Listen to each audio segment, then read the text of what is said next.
Hello everyone. आज हम बात करेंगे कि जो बीपीएससीटी 135 कोर्स है जिसका जो नेम है थर्मल एंड स्टैटिस्टिकल मैकेनिक्स। यह इस कोर्स का नेम है बीपीएससीटी 135। इसके मोस्ट इम्पॉर्टेंट टॉपिक्स के बारे में बात करेंगे जो कि एग्ज़ाम पॉइंट ऑफ व्यू से बहुत इम्पॉर्टेंट है। मतलब काफ़ी टाइम्स ये क्वेश्चंस पेपर में रिपीट हो चुके हैं, एग्ज़ाम्स में रिपीट हो चुके हैं।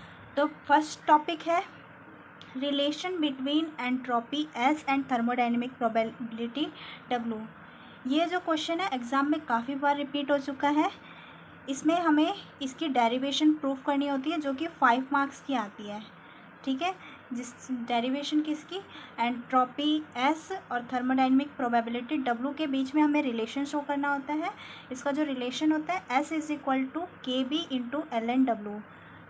ठीक है, तो ये इस रिलेशन को ड्राइव करना होता है हमें डेरिवेशन के थ्रू। यह जो टॉपिक है यह आपका unit 12 basic concepts of statistical mechanics जिसका नेम है उससे उसका है। ठीक है, यह आपको टॉपिक इस यूनिट 12 में मिल जाएगा, आप वहाँ से इसे पढ़ सकते हैं। उसके बाद सेकंड मोस्ट इम्पॉर्टेंट टॉपिक है Kelvin Planck's and Clausius statement of second law of thermodynamics. Kelvin Planck's की स्टेटमेंट और क्लॉसियस स्टेटमेंट की, ये दोनों की डेफिनेशन हमें लिखनी होती है और वहाँ पे हमें यह शो करके दिखाना होता है कि ये जो दोनों ही स्टेटमेंट्स हैं वह इक्विवेलेंट है। मतलब इन दोनों ही स्टेटमेंट्स को हमें ऐसा शो करना पड़ता है कि इन दोनों का मीनिंग सेम है, वहाँ पर हमें प्रूफ करना होता है। तो यह भी 5 मार्क्स का क्वेश्चन है जो कि यूनिट 8 से है। कार्नोट साइकिल, आप यहाँ इस यूनिट से इसके बारे में पढ़ सकते हैं। थर्ड मोस्ट इम्पॉर्टेंट टॉपिक है differential form of first law of thermodynamics. ठीक है, differential form of first law of thermodynamics. इसमें इसकी डेरिवेशन प्लस में इसमें एक छोटा सा न्यूमेरिकल दे देंगे और वह दोनों मिला करके यह टोटल 5 मार्क्स का क्वेश्चन हो जाएगा। इसके बारे में आप unit 7 first law and it's applications इसमें से पढ़ सकते हैं। बीपीएससीटी 135 के कोर्स में ये यूनिट 7 है, आप उसे वहाँ से पढ़ सकते हैं। उसके बाद फोर्थ मोस्ट इम्पॉर्टेंट टॉपिक है partition function for a monoatomic gas.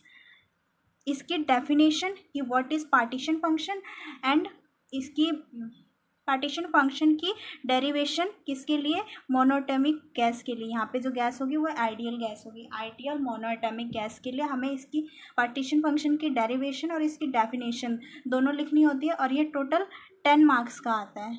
ठीक है, डेफिनेशन प्लस डेरिवेशन ये टोटल 10 मार्क्स का होता है और इसके बारे में आप अपनी यूनिट 13 जिसका नेम है क्लासिकल स्टैटिस्टिक्स वहाँ से पढ़ सकते हैं। उसके बाद फिफ्थ जो मोस्ट इम्पॉर्टेंट टॉपिक है वह है Joule Thomson effect. Joule Thomson effect के ऊपर क्वेश्चन आ सकता है, प्लस में इसमें एक न्यूमेरिकल होगा जिसमें आपको इन्वर्जन टेम्परेचर कैलकुलेट करना होगा। तो जूल थॉमसन इफेक्ट क्या होता है उसके बारे में बताना होगा और प्लस में इन्वर्जन टेम्परेचर का एक न्यूमेरिकल होगा, उसको कैलकुलेट करना होगा। तो ये टोटल 5 मार्क्स का क्वेश्चन आता है।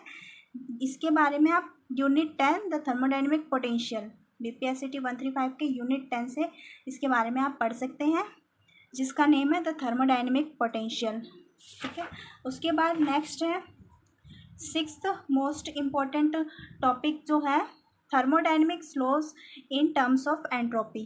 ठीक है, एंट्रोपी की टर्म्स में थर्मोडाइनमिक्स के जितने भी लॉज होते हैं फर्स्ट सेकंड थर्ड लॉज आ सकते हैं। इनमें से कोई एक लॉ दे देगा आपको प्रूफ करने के लिए और प्लस में एक न्यूमेरिकल। तो फर्स्ट सेकंड थर्ड में से जो मोस्ट इम्पॉर्टेंट है वह सेकंड लॉ है। ठीक है, मतलब काफ़ी टाइम्स एग्जाम्स में क्वेश्चन पूछा गया है कि सेकंड लॉ ऑफ थर्मोडाइनमिक्स को एंट्रोपी की टर्म में एक्सप्रेस करो और साथ में उसका एक न्यूमेरिकल दे देता है जो कि 5 मार्क्स का क्वेश्चन होता है। ये इसके बारे में आप unit 5 entropy and the law of thermodynamics यहाँ से यूनिट 9 से आप पढ़ सकते हैं, यूनिट 9। उसके बाद next 7th most important topic है Planck's formula of black body radiation. ठीक है, Planck's formula of black body radiation और इसके साथ आपको Rayleigh Jeans law, Wien's law और स्टीफन लॉ इसी फार्मूले से, प्लैंक्स फार्मूले से ड्राइव करने होते हैं। इनमें से कोई दो या फिर तीनों दे सकते हैं, ये डिपेंड अपॉन कोऑर्डिनेटर की वह कौन सा कैसे देना चाहें।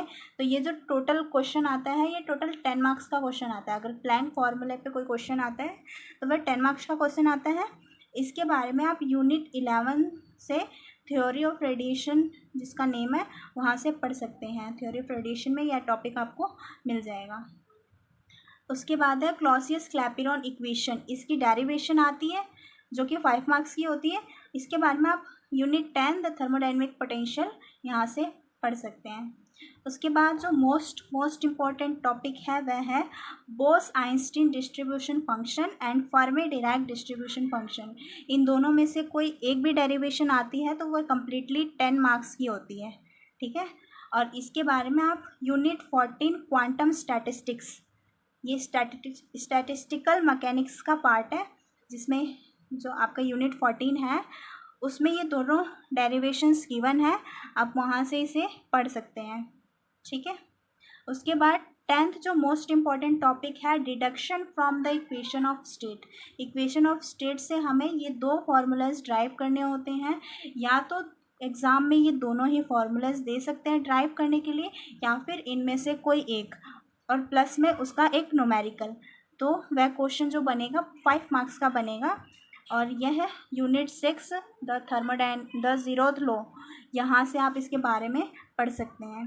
उसके बाद कुछ टॉपिक्स जो मुझे इम्पॉर्टेंट लगते हैं वह हैं वेलोसिटी डिस्ट्रीब्यूशन फंक्शन। जो इस टाइम का जो सिलेबस है CBCS सिलेबस, उस हिसाब से जो मुझे टॉपिक्स इंपॉर्टेंट लगते हैं, कुछ और टॉपिक्स हैं, वह है velocity distribution function, derivation and comparison of average speed, root mean square speed and most probable speed. इन तीनों की बीच में इनको फॉर्मूले को डिराइव करके और इनके बीच का कंपैरिजन आ सकता है, वेलोसिटी डिस्ट्रीब्यूशन फंक्शन की डेरिवेशन आ सकती है।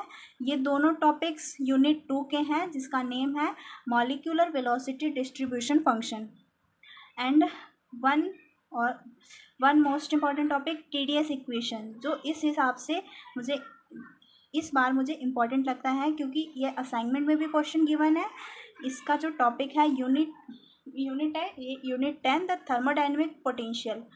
इस यूनिट से आप इसके बारे में पढ़ सकते हैं। 3 TDS की इक्वेशन है, कोई 2 भी पूछ सकते हैं, तीनों भी पूछ सकते हैं, प्लस में उसके अगर कोई एक पूछेगा तो प्लस में उसका न्यूमेरिकल भी पूछ सकते हैं। फिर वह उस हिसाब से मार्क्स तय करेंगे जिस हिसाब से उन्होंने क्वेश्चंस दिए होंगे, ठीक है। तो अगर आप लोग इन इम्पॉर्टेंट टॉपिक्स पर वीडियोस चाहते हैं तो मुझे कमेंट सेक्शन में बताएं, ठीक है। Thank you for watching.